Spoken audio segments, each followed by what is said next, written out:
If your track is sounding flat, centered, and just boring, a lot of times the issue is not in the plugins you're using or in the sound design. We have to look at more the stereo space in the track. The issue is in the width of the track. What are we placing in the center? What are we placing on the sides? And most importantly, think of contrast. Now, I want to play two different loops right now. One of them is a flat version of it, and the other one is the wider version of it. And I want you to listen to the drums particularly and try to visualize what's happening in the center and what's happening in the sides. And let's start off there. So mute the wide one for now. We'll start off with the flat one right here. Let's check it out.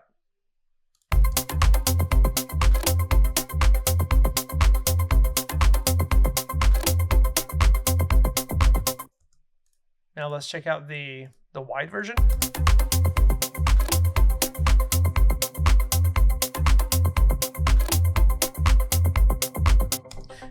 Now you can tell this track is not fully mixed, it's not mastered, it's just a loop that we have. And it's important to think about these things early on while we're selecting instruments and we're layering instruments. First things first, let's forget about plugins and let's ask ourselves, what is the simplest way to take advantage of the space around the track, the sides, the left and the right, whatever is not in the center. And that comes from contrast. So think of contrast. And by contrast, what I mean is what instruments stay in the middle, what are spread to the side. So first things first, if you want to add width to your track, let's start off with the drums, the top drums, and isolate the supporting elements and ask ourselves how we can pan instruments, some to the left, some to the right. Now this sounds very simple. You're going to say, Barty, I know how to pan and I already do it, but be more intentful about how you're panning because it all starts there. We only start taking advantage of whatever space we have by being very careful in terms of how we're spreading the instruments around the space that we have. Now, I'm going to start off with the wide mix. I'm just going to turn off the flat here. So we have the drums right here. I'm just going to solo them.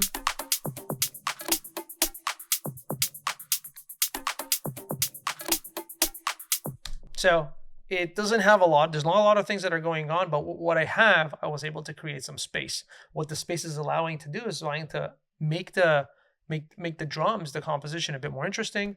It sits better in the track as well. And we're going to start off with panning. So in terms of panning, look what I've done. I'm going to turn off all the instruments, all the drums, and we're going to start off with the clap.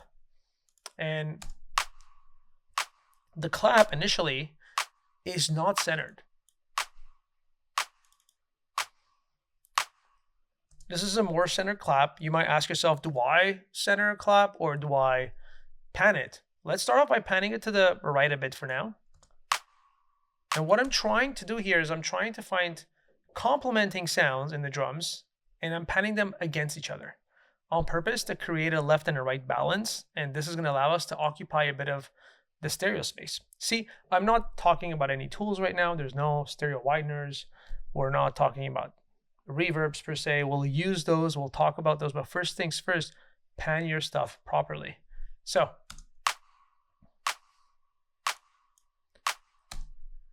the clap doesn't need to be in the center necessarily, so let's push it to the right. Let's turn on the hi-hats.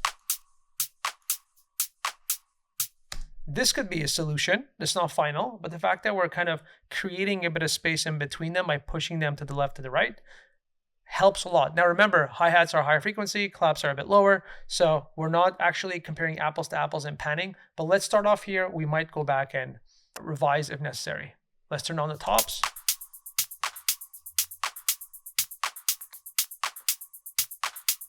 So one thing for sure, if we turn off the clap, the tops are sitting in the hi-hat and the tops are sitting together properly.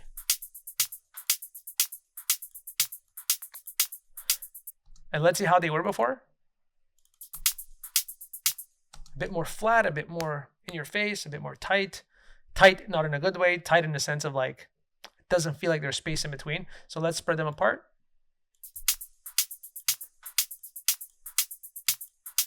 Let's turn on the clap. We're good.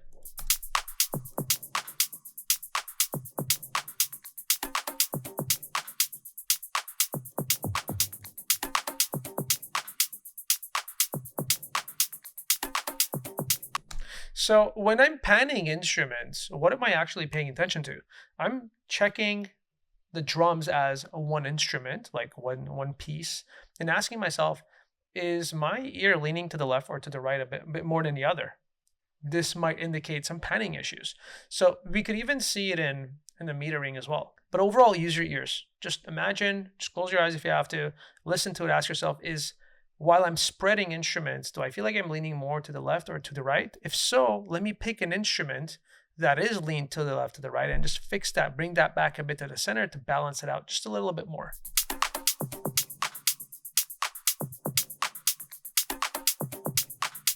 I feel like the bottom end of the tom is a bit heavier here, but I'm not going to worry too much about it because that could be fixed in the mix in a sense of like the low end could be slightly removed if need be. And that heaviness on the left we're hearing in the speaker is going to mellow down. So let's add the bongos. See, this is kind of balancing out the toms. So what we have right now is we already have like a spread set of top instruments, which allows a lot of that width to exist in the experience of listening to our music. So everything I'm showing to you guys, I don't like showing tactical stuff. I like to explain what I'm doing, and I want you to walk away from this training with the reasoning, the thinking, so you can think for yourself on your own music. I've been teaching producers for such a long time, and the biggest issue that we see is producers don't have a repeatable way of processing information, which gets them out of the issue they're in multiple different tracks. They're able to solve an issue in a specific track in a specific condition, but when we switch the track over, it doesn't really solve the issue. They're just trying to apply the same tactical stuff they know. It doesn't always work. So I want you to, every step of the way, if there's one or two better ways of thinking that you could walk away from this training, it would mean the world to me, because you then are going to go be able to express yourself better in the way that you want to. What do we learn so far? When we talk about width, we're not thinking plugins. We're thinking about panning. And when it comes to panning, how can we spread instruments towards each other and listen to the balance of the left and the right? This is not perfect science. If you feel like your head's leaning a bit to the right, just pan right elements slightly a bit to the left, see how that feels like, and find the balance that works. This is the first step. If we listen to it with the entire mix,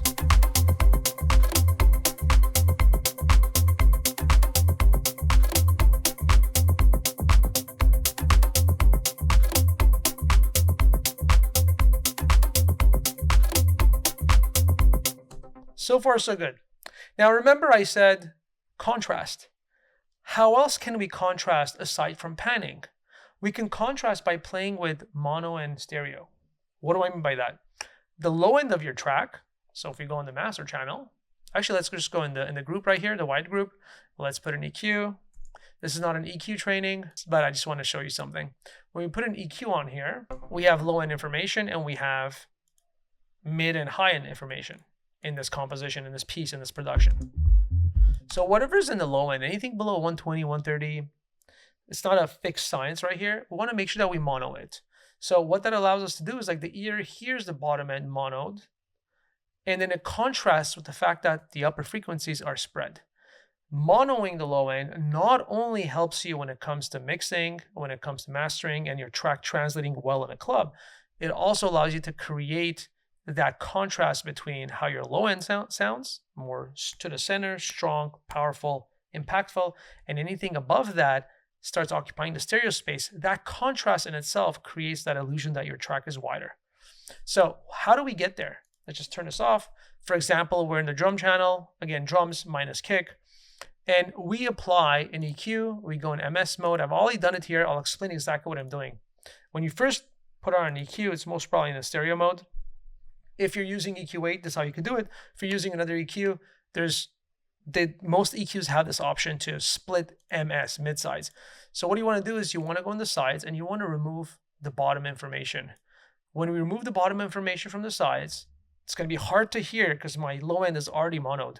But I'm showing this example because this makes a difference if you have any type of processing on your low end bass or even your drums that's creating a lot of stereo aspects like reverb, delays of any sorts in the low end. When we clean that up by removing the sides, what that does is it monos that bottom end. When we mono that bottom end, we're able to contrast properly with the mid range, the top range, and that Contrast is what also helps with the width of the track.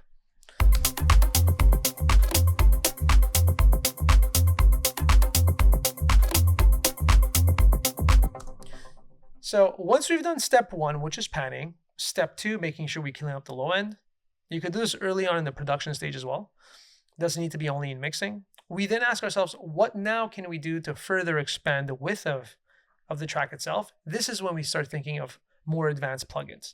So don't jump to the plugins right away without having solved like part 1 and part 2, which is the panning and the low end.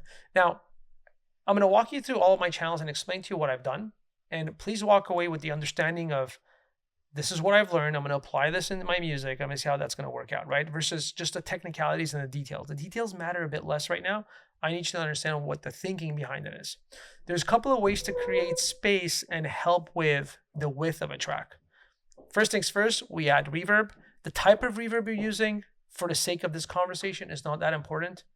Ask yourself, what type of space, if I pass my sound to a reverb, what type of space do I want? There's a whole set of there's whole training that I'll do eventually when it comes to macro sound design and how to process, how layers fit in properly together in a space, which by the way is not a mixing thing, it's a production thing. But for now, let's not worry about that. Let's not worry about the type of reverb you're using. Ask yourself, do I like the reverb? Do I like how it sounds when it goes? Let's say the hi-hat goes through this reverb. Does it sound good? Cool. Let's stick to that and let's solve one thing at a time. What we're trying to solve right now is the idea of like creating a bit of space. Now, when we listen to the reverb, let's take the clap. Let me just solo it. Naturally, the tail that you hear is the room that the clap is present in, right? So imagine if we remove this reverb and listen to the clap.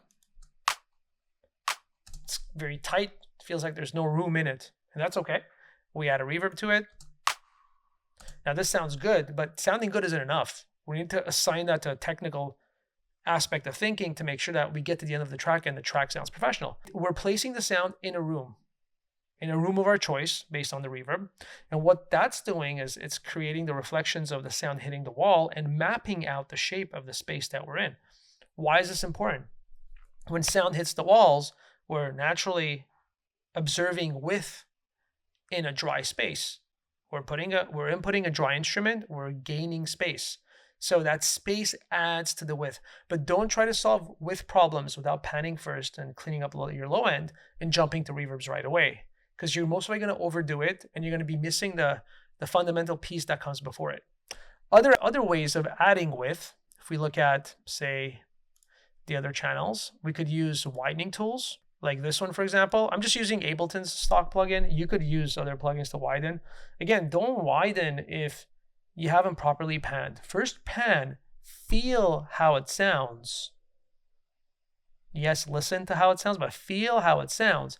And then ask yourself, do I need to spread it further, right? This oftentimes with the combination of a reverb makes a lot of difference. So if we were to solo the sound, seems like there's a bit of a room in there. Let's add these two. It's defining the room further in. So this allows us not only to pan, it's also defining the room a bit more. Talking about rooms is a whole different discussion, but for now, the fact that we're defining the room a little bit more, we're creating a bit of space, and this widener is helping spread the sound a bit more. If we look at our other drum channels, we got an echo here. Let's see what that sounds like. We all know what an echo sounds like, but we're not randomly using it for it to feel good or sound good. We're asking ourselves, how can we create a bit of space, a bit of width? That's the purpose why we're using it for. See, we're adding a bit of width. Again, it's panned, so you hear it a bit shifted to the left, and that's okay. The combination of all together is going to make the difference. We got the bongo here, we got a reverb, and it's spread as well. And the last bongo, we hear the reverb, right? So collectively together, when we listen to it,